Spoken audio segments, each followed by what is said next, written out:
Welcome to the Manchester is Red podcast, brought to you by the Manchester Evening News. I'm your host today, Rich Fay. I'm joined by Tyrone Marshall for this episode. During the international break, on today's episode, we'll lift the lid on what it's like to cover United, particularly during an international break when they're not actually playing any football. We'll let you know what we've done this week so far, and we will also give our verdict on the season so far, those standout players and those who maybe haven't quite been up to standard. But first, Ty and I, it's been a long week, hasn't it? But maybe not as bad a week as it could have been, because United did actually win last weekend. The mood's quite good, and I think the reflection of that is there's not much to talk about right now, is there? No, it's been a pretty quiet week. I think it's fair to say all round. There's not been a lot of talk at all. There's often this view, I think, from a lot of United fans that the press want to see them lose and want to see them struggle. I cannot tell you how happy the press room was on Saturday that they had won, because it did totally transform this week from a disastrous week, one of huge inquests again, what's going on, talk about Ten Hag's future, just 2 weeks of negativity to essentially 2 weeks of calm, that they did get that win. Everything is okay for now. You know, clearly there's still issues there, but the difference those 2 goals made to the mood is massive, and it's made our job easier in a way, because there's not that inquest. And like I say, everyone who covers the club on a regular basis was very happy on Saturday that they had won and calmed things down. It makes finding stories a little bit harder, but it would have been a disastrous 2 weeks, I think, had they lost that game, and would have been going through more inquests. I mean, the number of inquests that have gone on to this club in recent years. I was going to say that, because I guess what underpins it all is, even if United had lost last weekend, we would all have to sort of write stories on where United stand now. But the truth is, they're going to stick with Ten Hag, aren't they? They've put so much money in here, and there's so much backing in Ten Hag that obviously the win was a massive positive, but it would have been tedious, wouldn't it? A week of having to speculate about something that's not really going to happen. It would, yeah. I mean, I think Monday and Tuesday there'd have been stories about how United are still backing Ten Hag, which they obviously are, and even if they'd lost, had it been 7 defeats in 11, there's no way he'd have been going anywhere. But it would have been, like I say, just the analysis really of where things are going wrong, the speculation about what might come next. And I think had he lost, I don't think he'd have been under immediate pressure, but a run of 7 defeats in 11 would have been disastrous, really. And you could certainly, had that continued for the next 11 games, you could certainly see a scenario where things might have to change. So, it was transformative in terms of how we sort of looking at things now. And for United, maybe it's a turning point. I said on Monday's podcast that, Diego Dallo called it a turning point. They've got to do more to make it a turning point than just say it. But it has transformed the mood, and it has been a very quiet international break so far. Yeah, I suppose the only sort of story, as it were, that we both worked on was the behind closed doors match against Barnsley on Tuesday. I mean, I will lift the lid again here. I got a lovely email this week from someone asking, why would you bother posting that story if you can only give us select information? I guess the narrative of it is there is interest in it, because it's a Manchester United playing a match which is behind closed doors, so it's quite secretive. I mean, the reason why it's not made public is because from United's point of view, it is just a training exercise, and you understand that from the club's point of view that that they don't really, whether they win or lose, they're not really too plussed. But maybe you hear more when they do lose these sort of matches. The fact they won run-of-the-mill sort of training exercise, it is difficult sometimes to be able to get the information you want for a story like that, don't you, Ty? It's like the email I had was, if you're not going to tell us who played, what's the point of putting the story out there? Which you get, but we're not trying to hold anything back. If we knew we'd be putting it out there, trust me, we were clutching at straws ourselves. But United played Barnsley, 3-0 win. We know Anthony played, we know Van der Beek played and scored, and that's kind of it, isn't it? Yeah, we'd love to tell you more. Maybe in time we will tell you more. We certainly asked enough people to try and find out what's gone on. Like you say, United never released info really on behind closed doors games. It is exactly what it says, behind closed doors, and a glorified training exercise. It was a second string Barnsley team, players who need minutes. They're not playing this week in, I think it's still in League One. They're not playing. That's how much insight we had in this piece. That's how much insight, yeah. I hope they're still in League One, because that's what I wrote. So yeah, they're not playing this week. So I think they're fringe players who need minutes, and the same sort of thing for United. Obviously, most of the squad's gone away on international duty. Anthony and Van der Beek, like we say, started the game. Reguilón was supposed to play, believe. We think he did, but we couldn't say for certain. So maybe he did. So can't include that. You have to fill in. We'll find out. That's tomorrow's exclusive. Yeah. So yeah, it is. It's one of those where you try and find out as much info as you can. But there's an appetite for fans to know what happens in behind closed doors games, but we're never given an invite. So it's a case of just trying to, like we say, piece it together from as many sources. But it's telling. It's probably not telling that Van der Beek played. I mean, he's come on in 2 games this year, played about 21 minutes and played and scored against Barnsley. But United have got so many midfield options now that it's difficult to see how anything. I was always contemplating that today. I was like, do I do a Van der Beek redemption story? Yeah. And now I was like, come on. Like, no offence to him, but he's had his chances. It's Ten Hag's squad, and that you thought if there's one manager that would actually kick on and do it, would be him. And I guess that's also the problem, isn't it? That as a journalist during this international break, maybe us more than other people at the Manchester News, we do have more of a daily demand to have fresh stuff out. And sometimes you find yourself writing a piece and thinking, do I even believe this myself? Yeah, it's probably better that. Like if you'd done a Donny Van der Beek. Yeah, which I was contemplating this morning. I was like, no, because I don't even believe that. Like, I might be being devil's advocate. It's been written and proved wrong so many times now that I think his time is probably up. And like you say, if Van der Beek was ever going to make it at United, it was under Ten Hag. I mean, his transfer strategy mostly has been to sign players he knows from Ajax, and he inherited one and barely plays him. So, I think it's clear that Van der Beek isn't cut out for United. But like I say, it is finding that stuff to write about and inform the audience of can be a slog over the international break. I mean, Anthony starting probably suggests that he might be in line to start against Sheffield United week on Saturday. He's obviously come off the bench twice since he returned, and getting this run out builds up his match fitness. Obviously not in the Brazil squad. So. It's interesting, isn't it, on Anthony? Because he has been viewed as, I'm not going to say as a saviour or whatever, but obviously the right wing has been such an issue for United that he's been seen as this solution when he's been unavailable. But even before when he was available, he's still not really done it, has he? And he's been at United for a year now. He's obviously the price tag, which he doesn't have to say it himself. But United still just, they don't look right, do they? I mean, particularly in those 2 wing areas, because we've said for so long, put a striker in there, they'll be fine.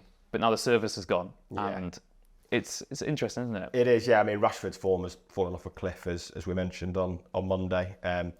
Anthony has never looked an £85 million winger. He's obviously weighed down by that price tag.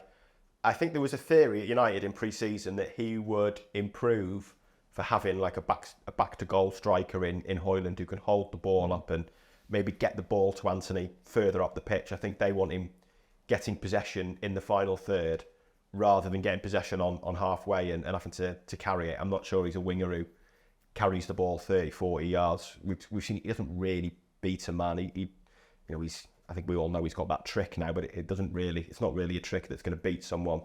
He's not really got the pace to beat a man from halfway. And I think what Ten Hag wants is that he gets the ball on the edge of the area or in that final third and can do damage from there. And too often last season we saw him getting it on halfway, and he's so left-footed that, I mentioned this before, he almost runs from halfway, getting closer and closer and closer to the touchline, and eventually then has to turn back and play the ball back to Dalot or Wan-Bissaka, whoever the right back is. So I think there's a hope that he'll improve for having Højlund there, who can maybe hold the ball up, drag United further up the pitch and get Anthony running onto the ball.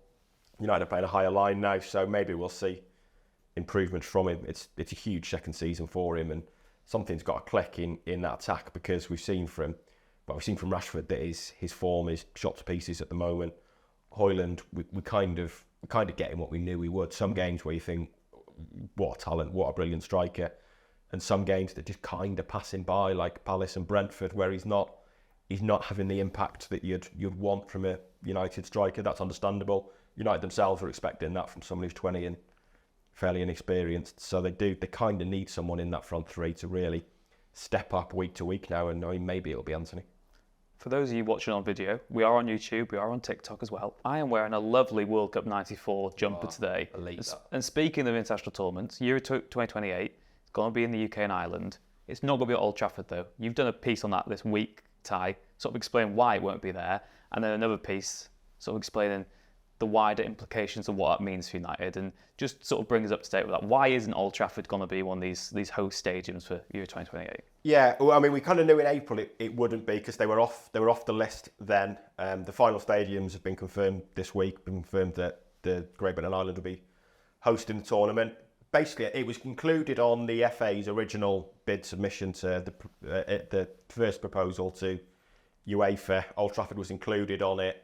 United and the FA had discussions, and United expect Old Trafford to be available and redeveloped in 2028, but can't guarantee it.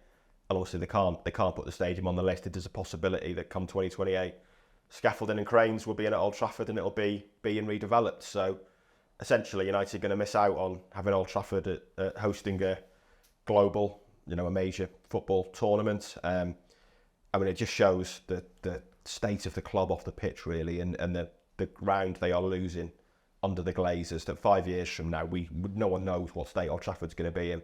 They appointed master planners in March 2022 who have come up with a variety of schemes in terms of redevelopment, knocking the whole thing down and building it again.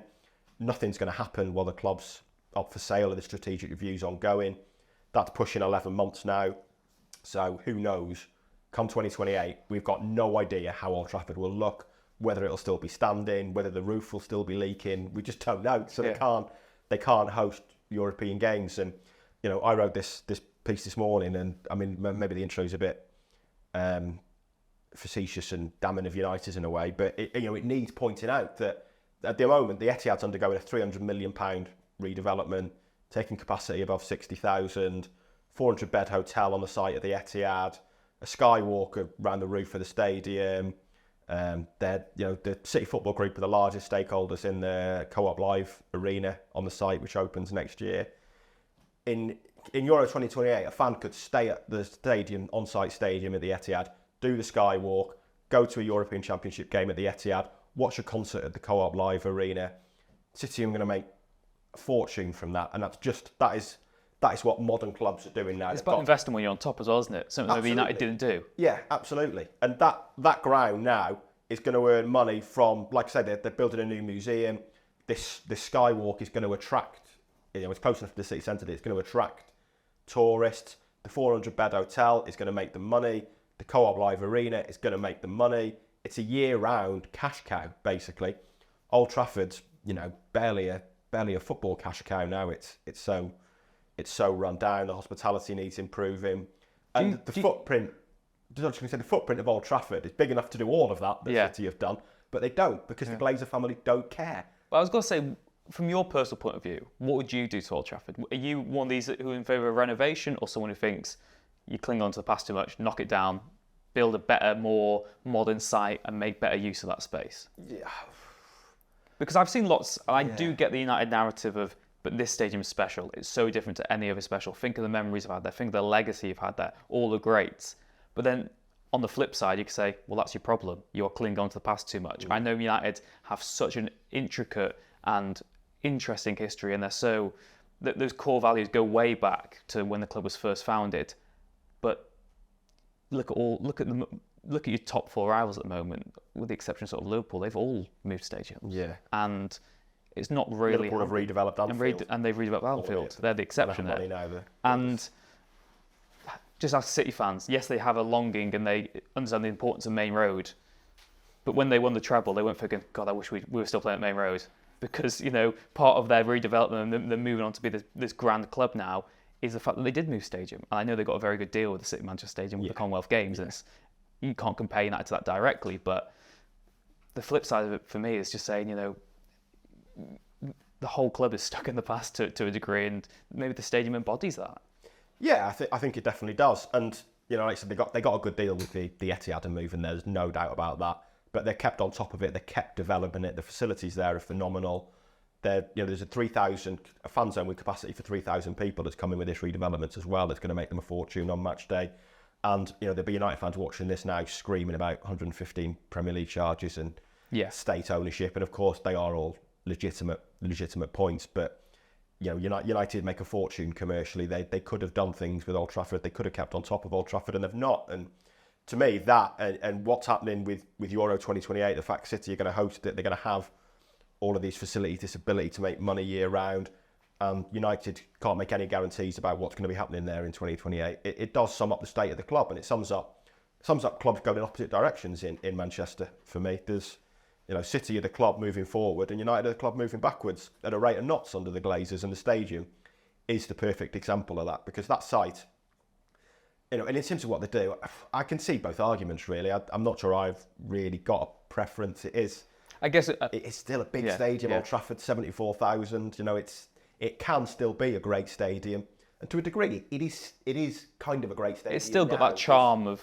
what it stands for, doesn't it? Yeah, I mentioned it on Monday. The noise when the McTominay's second went in on Saturday was unbelievable. Yeah. The loudest I've heard a stadium in a long, long time. Like really a visceral roar rather than a celebration. But it clearly needs modernising. You know, the roof has been leaking for years, and it still leaks on supporters when it rains in Manchester. It's an embarrassment. You know, it's a disgrace that that's happening. And then you look at the Etihad and what they're doing there. It's just a different level. It's different. You know, it's clubs operating on different spheres at the moment, and that, you know, the buck with that stops at the Glazers. Nobody else. That is solely down to the Glazers and their rivals, not just in England but even within Manchester, have overtaken them. And the fact that, you know, like I say, that scenario of the Etihad hosting Euro 2028 games, of fans staying in the Etihad hotel, going to a gig on site, going to the museum, doing the skywalk, it boosts City's kind of standing, I guess, amongst supporters in a way. I can't think of the right word there, but it makes them, like I say, it makes them money. It makes them money all year. And it also means that if there's a footballing event in Manchester in the years to come, you might have the choice between hosting it at the Etihad or Old Trafford, and the Etihad will be able to cater to more needs than just the footballing side that Old Trafford can't. So, like you said, it's down the line as well. Yeah. That's enough for part one of the Manchester Red podcast today. Join us after the break, where we'll take a look back at the season so far and our winners and losers from the campaign.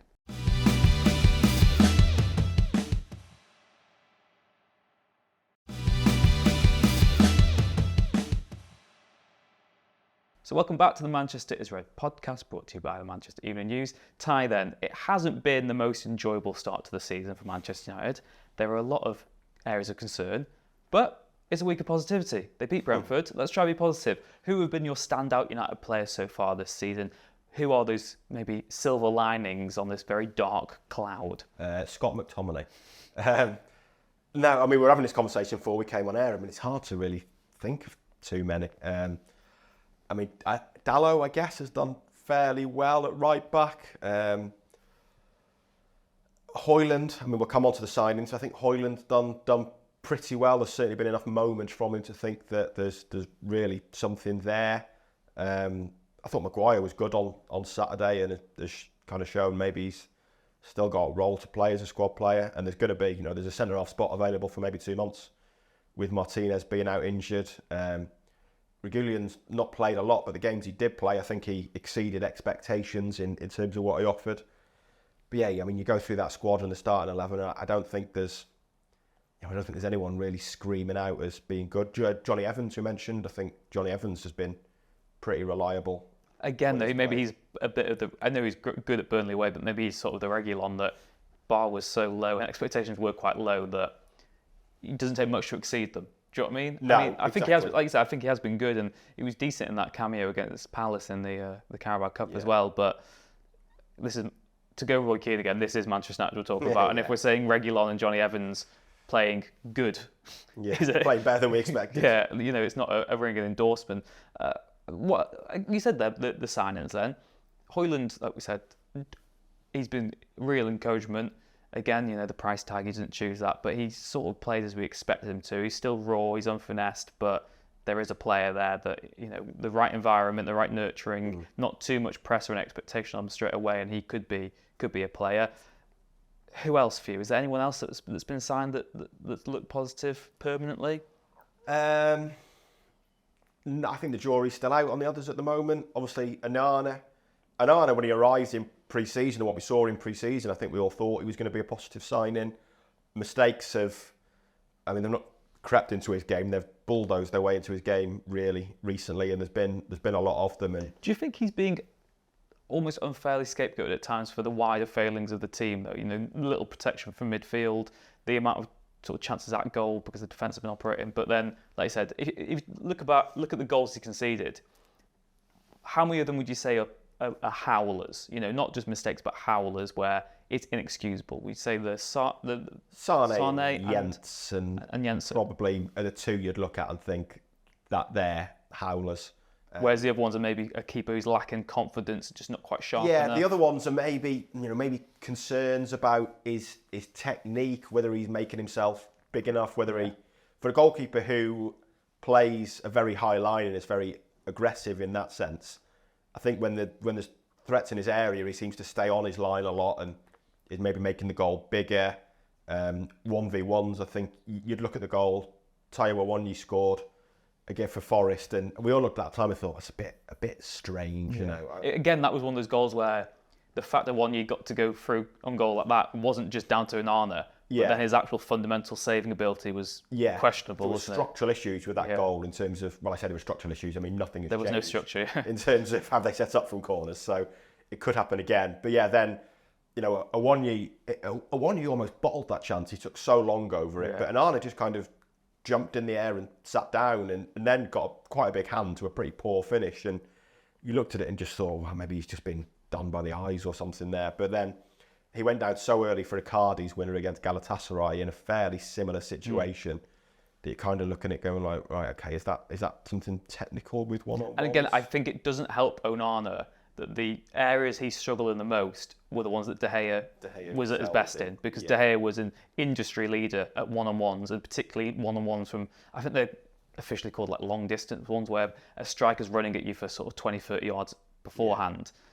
That is De Gea's bread and butter. He was so good at that, whereas Onana's not. And it is unfortunate that, like we said, Onana's biggest flaw was De Gea's biggest strength, because the comparisons aren't too flattering then. Are you personally surprised we've not seen Bayindir yet then? Or, I think it happens at every football club that when there's someone out on the periphery you've not seen yet, it happened with Palestri, it's happened with Pereira, it's happened with Van der Beek, these players who haven't quite had a proper chance yet, there's always going to be an argument to say put them in because they can do a job.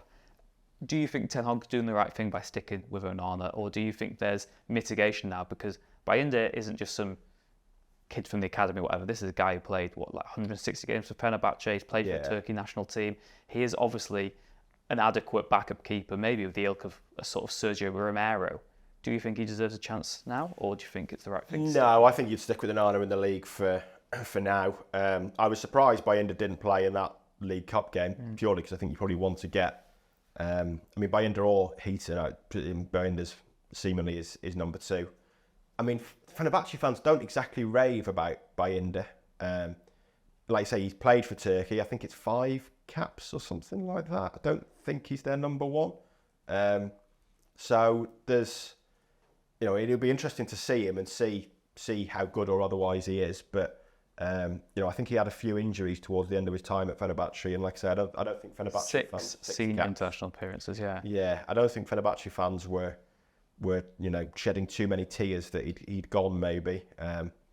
So it'd be interesting to see him, and I mean maybe he'll get this run of games in January if Onana goes to AFCON. I think what is required is clarity on that, and Onana might even say, look, right now for my career I need to be playing regularly for Manchester United, and that's more important than AFCON, oddly. I mean, it's down to every player. I don't think anyone's got to begrudge someone if they want to represent their national team for what it means to them, but surely United need to at least have Bayindir having made his debut rather than being thrown straight in at what could be a very testing time for United. Yeah, it feels like that. I mean, it feels like Onana himself doesn't know whether he wants to go yet. And like we say, if he's still performing like this in December... and there might even be a point of view from a selfish point of view that Onana thinks, look, if I go to AFCON and Bayindir plays well, I might not get put in the team. Place. Yeah. So like we say, it might depend on the circumstances in December, whether he goes or not. But that's not ideal for United because, like you say, you could have Bayindir making his debut in January, and if he starts to struggle, if he makes a mistake in his first game, it becomes a big issue. This is why I was amazed Onana started that game against Palace. I just think you'd want whoever you see as your number 2, probably Bayindir, to at least make his debut and get some games. But it's hard to see him playing against Newcastle now. I mean, maybe he will. But yeah, it does feel like time is kind of running out to give him a game, and that could become an issue in January. And the uncertainty over what's going to happen then is not ideal. Mason Mount, we've not mentioned him yet. What has been your verdict of him as well? Because again, a bit of a mixed bag. There's been moments I thought he looks good. You can see why Ten Hag likes him, what he can bring to the team. But it's also very difficult to fairly judge a player because of the wider structural issues, and no one's really played well this season. And that's it's very hard to shine in this United team, particularly when you've got sort of the unsung role of Mount in midfield where you're not going to be getting loads of goals and assists, you're going to be doing the dirty work. What have you made of him? Are you still encouraged that he could be a good United signing, or do you think that he's very much looking like what the cynics were expecting him to be? I think he's underwhelmed at the moment, but I think he's definitely got time on his side. I think we all thought it looked a good signing when it happened in the summer. To me, he's similar in a way to Kai Havertz in that Ten Hag and Arteta have signed Mount and Havertz to be not the players they were at Chelsea, basically. Ten Hag signed Mason Mount to be the player he was at Vitesse when he was on loan there, like 5-6 years ago now, where he was a central midfielder. At Chelsea, he played in the front three or as a high number 10 for most of the time. Arteta signed Havertz to be kind of the midfielder he was at, I think he was at Leverkusen, wasn't he? At Bayer Leverkusen, not the false nine he was at Chelsea. So they're both almost having to forget what they did at Chelsea and relearn these roles they've played previously. So I don't think it's any surprise that Mount and Havertz have both started pretty slowly for their new clubs. I think you can make a similar argument for both as to why it's not really happened yet. Like you said, there's been positivity with Mount. That Carabao Cup game, that first half, he was really good. That game almost feels like it should be discounted now. Palace basically rope-a-doped United that week. Marshall scored, didn't he? Did he score, Marshall? Did he score in the past game? That good finish, I'm pretty sure. Was that? Oh, God, I can't remember. Forgotten already. Yeah, the third one, from the far post across the goal. Ah, that's right. Yeah. That's what I mean, though. It's... Again, you don't remember who scored in that game. So that shows how much of a test it was. Yeah, and it was, I said early on, it was noticeable in that game that Palace were making no effort whatsoever to press United. It was almost like they just didn't. Well, their game plan that week was let's focus on the league match, which they won. Exactly. It was they were so underwhelming that night and made so little effort to sort of get in United's face and to put any pressure on them. There was basically, two banks of four and a front two within 15, 20 yards of each other. And you could tell the Palace fans were frustrated at it, and it was hugely underwhelming. And what happened subsequently on the Saturday when Palace played a stronger team kind of makes you think, like I said, that they rope-a-doped them, and that what happened in the Carabao Cup game almost is kind of irrelevant now. But Mount was good for 45 minutes in that game. There's been moments where he's looked decent. The midfield is a bit of a mess anyway, so I think I'd still give him time. And like I say, he's playing a role that he so rarely played at Chelsea that I think it's inevitably going to take him time to get used to it at a new club and in a new system. One of the maybe quirks of Manchester United is that the highs are always tend to be blown out of proportion, as of late anyway, and the lows are maybe made out to be a lot worse than they actually are. United, 10th in the Premier League table, 4 wins, 4 defeats. If you wanted to be sort of pedantic, you could say that United could have only lost 1 game this season and drawn 3 of those defeats, and they'd have the exact same amount of points if they'd only won 3 games rather than 4. Because draws are quite pointless as well. They are literally just 1 more point than a draw. Do you think United are right now 5 points off 4th? For a disastrous start and their worst league start since whenever. Every season it seems they have their worst league start for God knows how many years. What do you think a realistic expectation for United still is this season? Do you still think it's going to be top 4 in a trophy? Or do you think there is already an argument that is too high for this United side? No, I wouldn't say a trophy is essential. It's, trophies are hard to win, and United clearly aren't going to win the Premier League this season. I think we can safely say they're not going to win the Champions League. Maybe they'll win the Europa League. One of the cups, always a possibility, but luck of the draw comes into it, and I think you've got to be mostly judged on what happens in the league. I think top 4 should still be the target. At the moment, I would say they've got no chance of that because of the way they're playing, but it is still early in the season. Yeah. I guess the point though, isn't it? If they've got to get top 4, it means at least one of Tottenham, Arsenal, City, Liverpool, maybe even Newcastle would have to miss out. 2 of those would have to miss out for United to get the top 4. They would, yeah. And not just that. We talked, I think it was Monday's podcast.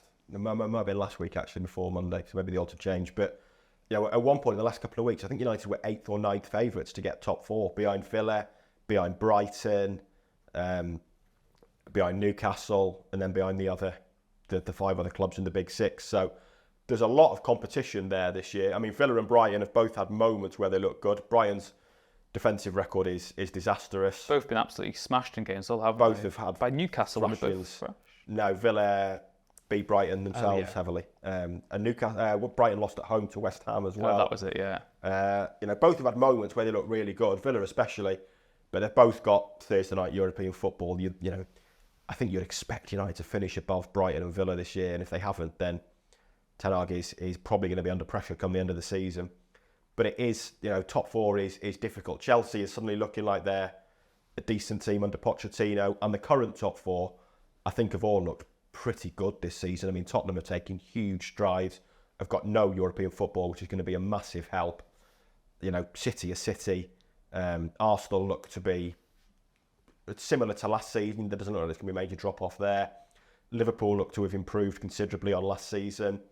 It always felt like it was going to be, part of the reason United finished third last year, undeniably, is that big teams dropped off. Yeah, they took advantage of the field, didn't they? Yeah, they took advantage of the field. Tottenham, Chelsea and Liverpool all had shocking seasons. And United took advantage of it. And they had to be in place to take advantage of it. They did brilliantly after what happened the first two games and that 4-0 at Brentford to recover to finish third. But you can't rely on Tottenham, Chelsea and Liverpool having two disastrous seasons in a row. And it looks like that's not going to happen. And it means United have got to step up to get top four. And they need to improve considerably to get it, because at the moment the evidence is they won't, but it is still very early in the season. Yeah, of course. And of course, on next week's podcast, we will look properly ahead to that match against Sheffield United coming up after the international break. That is all for part 2 of the podcast. Join us for part 3, where we will lift the lid on what it's like to cover Man United as a journalist.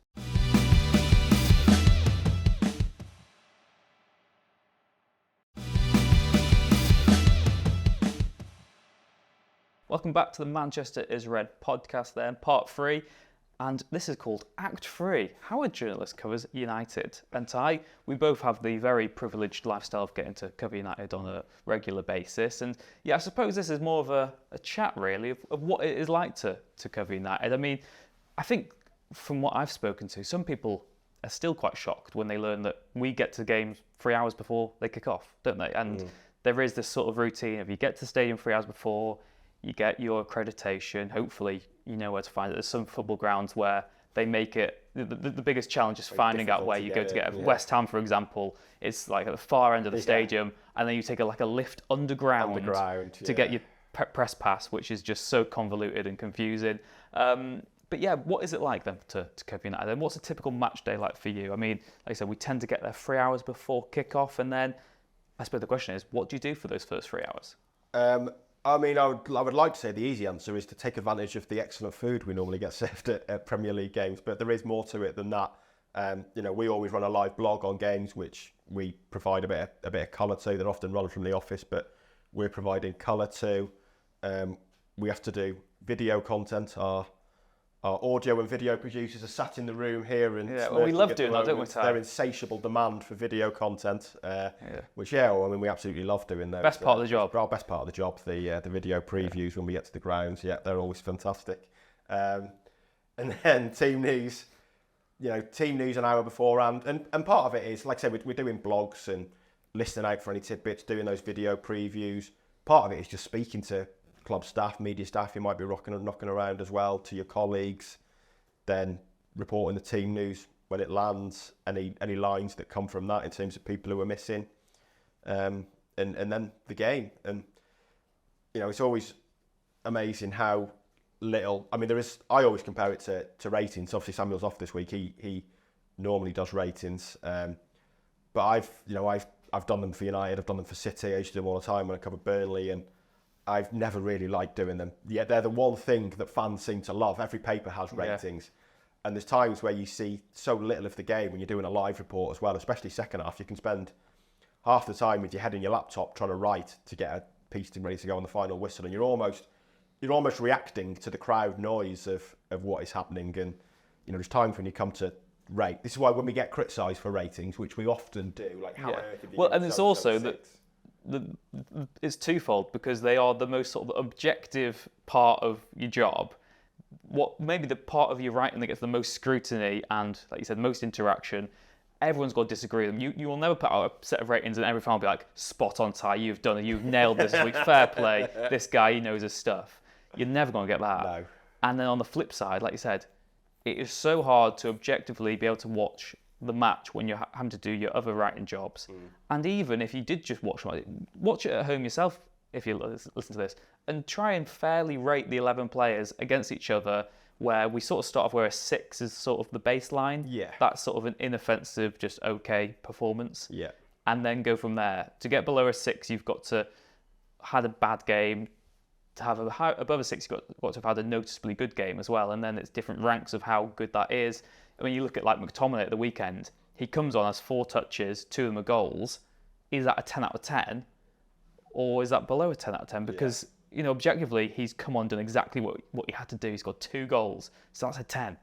But then you look at the greatest ever performances, they'd also be a 10. They would. Yeah, and yeah. It's you've got to be phenomenal to get a 10. Yeah. There's quite a funny story. I was at the Champions League final with our chief city writer, Simon Bukowski, and we were at the Etihad for a game together a few weeks ago.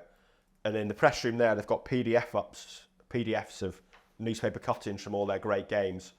And one of them is the ratings that Si did from the Champions League final, which our audio producer is now showing. He has them there. And the ratings, as you can see, are all 10. City won the treble. You can see why they're all 10s. It's fair enough. Si didn't give them all 10s. That was changed going for the paper. Oh, for print. So the description, like the De Bruyne one, pass it here, Sam, and I'll read it out. So some of them are quite funny. Like De Bruyne, it is horrible luck to suffer injury in the Champions League final, but he really struggled before he came off. 10. Rodri, his performance was about 4 out of 10, but scoring the win in the Champions League final deserves some serious clout. 10. Yeah. Me and Si were looking at that. Well, is it L'Equipe in France? Yeah. They've only ever given. I think they're they've only ever given 15 out of 10s ever in the history of football. Decent Tadic got one, didn't he? I think. For Ajax against Real Madrid. Yeah. I mean, I'm sure their starting off rating is like 3 or 4. It's really really savage. Yeah, it was similar. Was it the United against Bayern? The German press did them. I think that out of 6 or something. Oddly enough, where 6 is the worst you can get, and like a 1's the best you can get, or something. Yeah. And the United players had all ranked poorly, but it's like a 3 and a 4 don't look that drastic on paper. But if they're only out of 6, it is quite a leap between them. But that's the difficulty of doing player ratings. In terms of actual sort of doing the match day as well, if we're not doing the sort of player ratings and match report shift, which our esteemed colleague Samuel Luckhurst often does, we'll be doing the sort of morning after pieces, won't we? Which I guess to a degree can be a bit more considered. You can enjoy the match a bit more than having to write the match report, but it's still difficult. I mean, do you go into a match with a sort of a play you want to write about or a storyline in mind, or is it all sort of organic on what happens during that 90 minutes? It's mostly organic, but there will be times where it's kind of obvious what the morning piece might be. For example, say Højlund making his debut. It's fairly obvious there's probably going to be a colour piece in that, so you might look to do that. So it's kind of play it by. To give an example on Saturday, I mean, we still have to do our morning pieces pretty much on the final whistle or not long afterwards. So I'd mostly written mine on Saturday, and it was partly about Ten Hag's body language in the second half, and one moment that I mentioned on Monday where he basically claps to his knees in the technical area, and which you never normally see him do. He's normally very calm, and it was when I think United were going back from midfield to defence, and bits about the lack of movement from the players, the slow movement of the ball, and it was kind of how they looked, a broken team basically. I think he used the phrase a broken team, and then suddenly McTominay scores twice, and it's the whole narrative has to change. The bits of that you can keep because they did. Yeah, well, that's interesting, isn't it? Because when you get a moment like what happened on Saturday, where United scored twice, the narrative changes completely from a disaster to, okay, maybe they've got off the hook here, but it's a moment of positivity and the fans are all positive. And when the final whistle goes, you enjoy it. You don't say, oh, we played bad today. You say, maybe we got away with one, but that was good. But not the criticisms, but the analysis is still valid for the morning after, isn't it? That United still were really poor for most of that match, and they did get a sort of a get out of jail free card at the end. So I guess for a morning piece the day after a game, you still can have that sort of the wider story of the match. Yeah. Even if there's a late incident that changes the result. Yeah, I think you still you've got to reflect the euphoria of the moment and what happened, but certainly within it you can still go into the fact that. Because I think I'd won last season during the FA Cup game against Fulham, where it's that mad red card where Fulham get 2 players sent off. Sent off and the manager. And the manager sent off. Yeah. But for 70 minutes, they absolutely schooled United. And João Yeah. Palhinha was man of the match by a mile. But then United win 3-1. It's like... And my morning piece was all about how good Fulham were and how good João Palhinha was, and that's how playing United need. And then by full time, it looks nonsense. Yeah. But it still is valid, isn't it? Yeah, certainly for a morning after and things like that, it can still be valid. And the other thing is 5 things we learned. There's a desire for that sort of thing from readers as well. A lot of places do that. That's with United, I never find that that's too difficult. There's often there's often 5 things you can get from United. City, it can be a little bit harder because their games are often so routine in a way. A bit of chaos helps with 5 things. But as I said on this podcast previously, I used to cover Burnley and had to do 5 things we learned under Sean Dyche at Burnley, and that was impossible because he played the same 11 every week in the same formation every week with the same tactics every week. It was when we didn't learn one thing half the time watching Burnley on a Saturday, never mind 5. 5 things we wanted to learn, 5 and we things didn't like to learn. We didn't learn. Yeah, but we didn't because Scott Arfield was still on the right wing and Ashley Barnes and Chris Wood were still up front. There were times where Dyche would go 10 games in a row playing the same starting 11 and it'd be 4-4-2 where it would be the same system. So you were really dredging the barrel to learn 5 things there. I mean, it was being missold, to be fair, as things we learned. Might have been 5 things we know. So full-time whistle goes. We've submitted our 2 pieces for the morning after, typically. Race to the mix zone. What's that like? Yeah, it's not as glamorous as it sounds, probably. It's mostly being told no. So you've got about... Usually there's a sort of a gap, isn't there? Maybe 10, 15 minutes after the final whistle. Yeah. Players will go in, they'll have their chat with Ten Hag, they'll have a debrief. Someone will go back out onto the pitch, they'll warm down. Fans have largely exited the stadium now. It's just a bowl, sort of empty bowl. Do our videos then as well because the audio levels help. Some players will come back out and do selected media if it's on Sky or BT or TNT as it is now. They'll do pitch side stuff, they'll go back up the tunnel, they'll do Premier League productions, they'll do radio stuff in the tunnel as well. So often if it's a game where, like, look at the weekend, Scott McTominay scored 2 and, he's probably done lots of post-match media there because that's what you typically do, get him to do everyone. Then by the time you come to the reporters, where Premier League, there is no obligation for them to stop, is there? Whereas for certain TV production companies, there might be an obligation. They might have paid for the rights to speak to a player after a game. Not always the case in terms of Man United. I think Champions League, someone has to at least come through the mix zone and stop. Premier League, not the same. And sometimes, like you said, it can be an unforgiving job, can't it? It can be pretty thankless. I mean, it varies from mix zone to mix zone as well. I mean, the one at Old Trafford at the moment isn't great because the players don't have to walk through it to You'd leave. have to go out of your way to go through. You have to go out of your way to go through it. And like you say, in Europe, UEFA always have someone there making sure players are going through it. But in the Premier League, that doesn't happen. So an example, on Saturday, we were brought Diego Dallo to speak to, which was great that we got someone. But often at United, it would require the media team to bring us someone. There's games like the stadiums. I mean, Burnley's a good example where you were at the other week and got Johnny Evans, and that's a great ground because the mix zone is basically on your way out of the stadium. Every player has have to walk past you. They have to walk there. Whether you're in the mix zone or not, just if you are leaving the to leave the stadium, they have to go through it. So you can ask every player to stop, and sometimes players will stop, sometimes they won't. Certainly after defeat, it's obviously harder to get players. But yeah, the ones where players have to walk past are always the best because you can occasionally pick up bits of colour or injury news if someone's got a protected boot on or something like that, and you just ask players to stop, and if it's quiet they might do. I mean, we told the story previously of Brentford away last year when they lost 4-0 when De Gea asked to come out, and I think he asked to speak to the reporters from Manchester, of which there was only me in the mix zone. So he came out and wanted to front up about what had happened at Brentford last year when they lost 4-0 and the mistakes he made. So you do occasionally get that. There's other times where you just stand around and get nothing. And I think at United, they're quite keen to, from what I've been told, they're quite keen to balance out the media commitments. Yeah. So obviously, it would. And I think from a reader's point of view as well, you don't want just to hear Bruno Fernandes every week coming out and saying the same sort of. Yeah, I mean, he's the best talker, so it'd be great for us. But you do want to hear different voices. And United are quite keen to balance it up. But I think they get stats from, the Premier League about who's done what media commitments pre-match and post-match. Because like you say, when rights holders who've paid for it, included in that deal is either a pre-match chat or a post-match chat or both or whatever. With us, there's no obligation to we're not paying to be there. There's no obligation to speak to us. But and that can also be difficult if you've almost boxed off this play and said, well, he's done all the pre-match, he's doing the post-match as well, so he's already done all his commitments. But then he's the story as well. Because that's it. Yeah, I mean, it would have been nice to speak to McTominay on Saturday because we don't get to speak to him that often because he doesn't play that often. He was the hero of the day. He was a fantastic story. Yeah, deserved his moment in the spotlight. Yeah, but United are very keen to balance it out. And because he'd done so much post-match TV, I don't know what the minutes total was, they didn't want to give him to us in the mix zone as well. And he's done all of the media commitments. So you can see why they want to balance it out. They want every player to pull their weight and do their bit with the media. So we got Dallo instead, who's a good talker and an interesting character. But there's times like that where it feels like it'd be great to get McTominay because as good as he was coming off the bench, I don't think anyone expects him to start against Sheffield United or start again soon. So our chance to speak to him again is probably a way off, and it would have been nice to get him. But often that'll be why.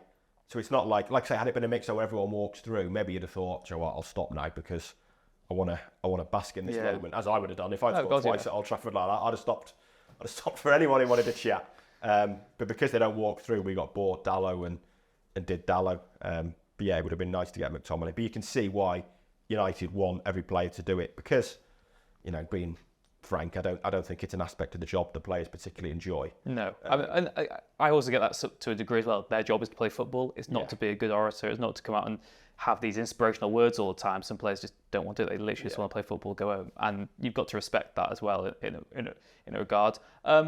Personal favourite United games to cover? Are there any, and maybe even from your time at Burnley as well, are there any games that stand out for you that you like, God, that was really fun? It may be stressful, maybe really difficult to cover, but any games that stick out for you from your journalistic career? I mean, in terms of fun, the PSG away game when they won and knocked PSG out, the 3-1 has got to be up there. I think that's the best. Yeah, I think your tactical debrief, sort of ripping United apart for 90 minutes previously, was out the window, wasn't it, for the morning? Yeah. It was one of those that didn't actually change too much because they were winning 2-1 anyway, and they were good. Yeah, they were going down fighting very nobly and going down fighting anyway. So it didn't actually change too much. But for the drama, it was fantastic that late goal, and one of those hairs on the back of your neck moments. That was spine tingling, and it was the fact that everything was on such a high at that time because Solskjaer was on that winning run. It felt like United could win the Champions League, didn't it? Yeah, well, it was the time when Gary Neville was asking him where you want your statue and how long do you want your contract, and I think Rio Ferdinand. We're back. We're back. United are back, and it had that feel that night. It was total euphoria. I'm not a United fan. You're a United fan. I think people who follow us spoiler alert know that we support. I support a League One team. You support a League Two team, Rich. But I think people know that our loyalties lie elsewhere. But you always develop some kind of affection for the club you're covering regularly. I did with Burnley and still kind of look out for their results, and you want the teams to do well because it makes your life easier as much as anything. And that was incredible. Yeah, and you also see what it means to the people. I mean, you're reporting on this club. You see what it means to the fans of the stadium, what it means to the staff, what it means to everyone. You can't help but be happy sometimes when they do get their moment in the spotlight and get to enjoy it. I mean, PSG's. Well, I think for me as well. I think those 2 wins last season, the Barcelona at home and the City match, City one, were. I can't really ever remember hearing Old Trafford quite like that. It was. Yeah, the other one I remember is the City before the derby, before McTominay lockdown. Yeah, when McTominay scored from 40-45 yards to make it 2-0, and that was another point where United went along a pretty good winning run or unbeaten run under Solskjaer.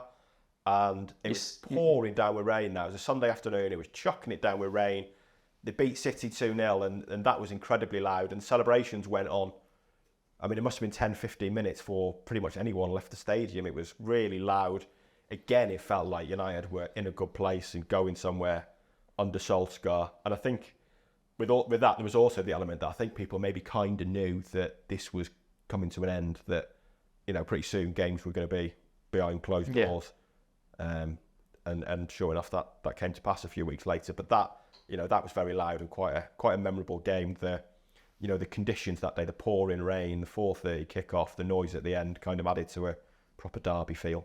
Yeah, it's a very privileged job, and yeah, like I said, I think we're as excited for the international break to come to an end as the United fans, so we can get back to report on those games and bringing you some more stories. I've got Fulham away coming up, and of course, last time I was there was the famous pick and mix incident, which ended so horribly for me. I think I was on the banned list there when I smashed that. I don't want to go into it. No, it's a very funny story. Maybe you can tell it before Fulham. Maybe I will do that. I'm off that week because it's my birthday week. Is it? Oh, congratulations. Yeah, you've been invited to my party. 21 are you this time? So 25, I think, realistic. What is it? Yeah, can't wait. And thank you very much for joining us today on the Manchester is Red podcast. As always, make sure to give us a like, follow, subscribe to us on all the platforms. I'm sure the links are in the description. I'm sure our talented video editors can do that. Great. Thank you very much. Take care, and we'll see you again next time.